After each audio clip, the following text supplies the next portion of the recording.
Today I'm discussing what documents a foster parent or caregiver is entitled to prior to a judicial review.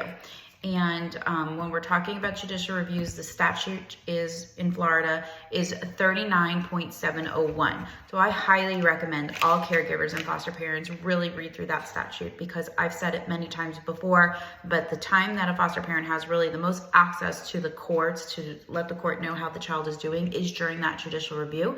And a lot of things can happen during the judicial review. The court has a lot of leeway in entering orders. So specifically 39.701 section 2B1 provides that a judicial review social study report be conducted on the child. So they're typically abbreviated as JSSRs, and they need to be conducted and filed with the court 72 hours prior to the judicial review. And they're supposed to be provided to the caregivers or foster parents 72 hours before the judicial review. So you need to be asking for them. They have a lot of information in there. If any information is incorrect, that's your opportunity to correct it. It gives you a lot of insight as to what's going on into the case. A lot of times when you do ask for these documents, you're going to get pushback and say that, no, you're not entitled to that document, or you're not entitled to. Dependency cases are confidential.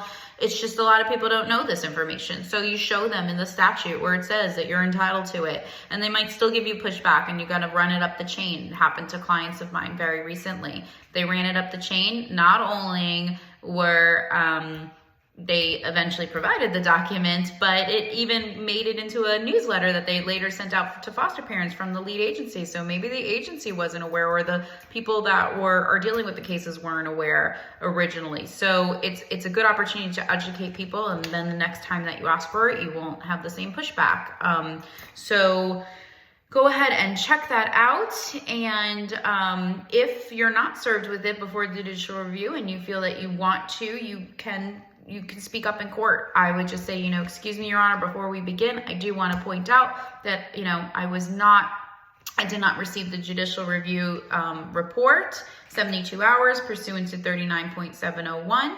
And I would like to get a copy of that and ask that we set another date to continue that. I mean, I don't think that anyone's gonna be very happy with you over that, but it's not your fault. So, it's the provider agency's fault that didn't provide it to you.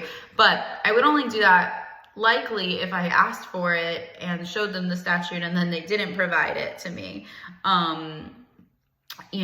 If you're just not asking for it and then you get up and say that, I mean, it's still not proper, but at least you've made the effort to correct the issue. So if you guys have any questions, you know where to find me, and we're always here to help. Talk soon.